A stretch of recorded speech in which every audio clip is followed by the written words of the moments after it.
बासीपुर जाने वाले सड़क के पास एक हॉस्पिटल है और ये हॉस्पिटल जंगल के बीचों बीच में है। इस सड़क को भूतिया सड़क कहा जाता है और इस हॉस्पिटल को 4 बजे से पहले ही खाली कर दिया जाता है क्योंकि यहाँ पर भूतों का बसेरा है। एक बार कॉलेज का एक ग्रुप घूमने के लिए यहाँ पर आते हैं जिसमें विकास और प्रेरणा रास्ता भटक जाते हैं। प्रेरणा डरते हुए विकास से कहती है, हमारे बाकी दोस्त कहाँ होंगे? हम कब तक इस बाइक पर घूमते रहेंगे, वो भी इतनी रात में और इस सुनसान जंगल में? यहाँ पर कोई जंगली जानवर हम पर हमला भी कर सकता है।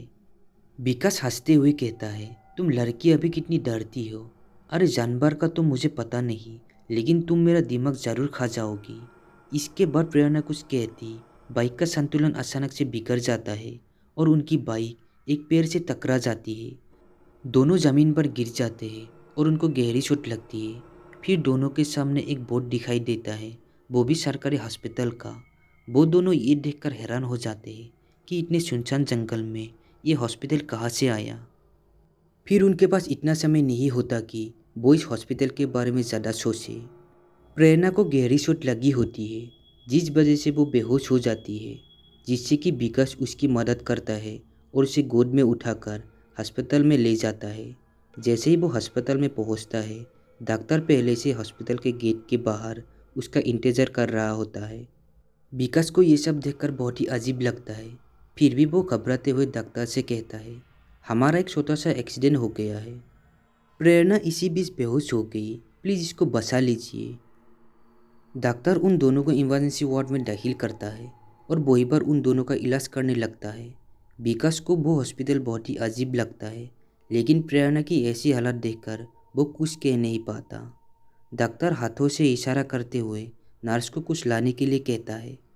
नर्स अपने हाथों में एक खून से सना हुआ चाकू और कुछ मांस के टुकड़े लेकर आती है, जिसे देखकर विकास बहुत ज़्यादा डर जाता है। इससे पहले कि विकास कुछ कहता, डॉक्टर उसे इंजेक्शन लगा देता है जिससे कि वो बेहोश हो जाता है। कुछ घंटे बाद प्रेरणा को अचानक होश आता है और उसे कोई गंदी सी बदबू आती है। जैसे ही वो अपने चारों तरफ देखती है तो उसकी ज़ोर से चीख निकल जाती है, क्योंकि वो दोनों कहीं नहीं बल्कि एक मुर्दा घर में थे। प्रेरणा की चीख सुनकर विकास भी उठ जाता है। वो दोनों एक पोस्टमार्टम रूम में होते हैं। जैसे ही वो दोनों भागने के लिए दरवाजे की ओर जाते हैं, दरवाज़ा अपने आप बंद हो जाता है और वो डॉक्टर अचानक से वहाँ आ जाता है। देखते ही देखते वो एक भयानक शहर में बदल जाता है। इसी के साथ साथ वहाँ पर बहुत सारे आत्माएं प्रकट हो जाती है। विकास और प्रेरणा बहुत ज़्यादा डर जाते हैं और उन आत्माओं से कहते हैं कि प्लीज़ हमें जाने दो, हमें मत मारो। उन दोनों की बात सुनकर वो आत्माएं ज़ोर ज़ोर से हंसने लगते हैं और उन दोनों की आंखें निकाल लेते हैं ताकि वो दोनों भागने की कोशिश ना करें। आँख निकालने के बाद विकास और प्रेरणा वहीं पर तड़प तड़प के मर जाते हैं।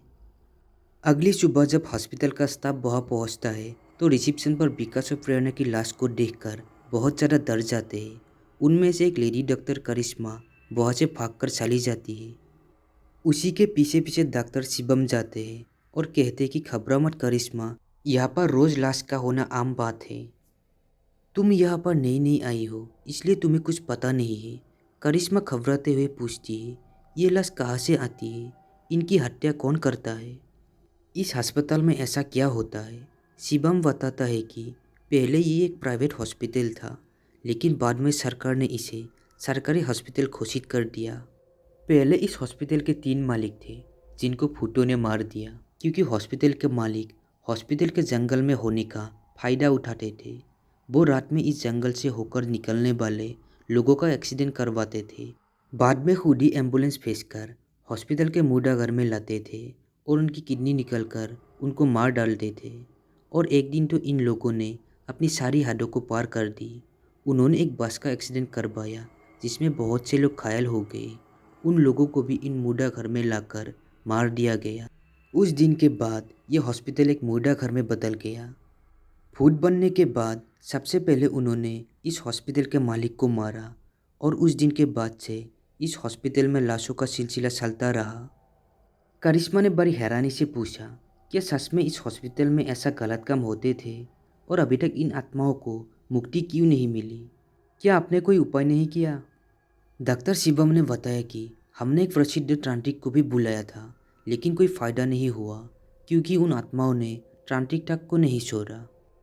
अब अपनी और औरों की जान बचाने के लिए बस एक ही तरीका है, इस हॉस्पिटल को 4 बजे से पहले खाली कर दो। उस दिन के बाद से अब तक इस हॉस्पिटल में लाशों का सिलसिला चलता आ रहा है। जाने उन आत्माओं को कब शांति मिलेगी। तो दोस्तों, हमारी आज की ये कहानी कैसी लगी कमेंट में ज़रूर बताना। साथ ही चैनल को सब्सक्राइब एंड फॉलो ज़रूर करना।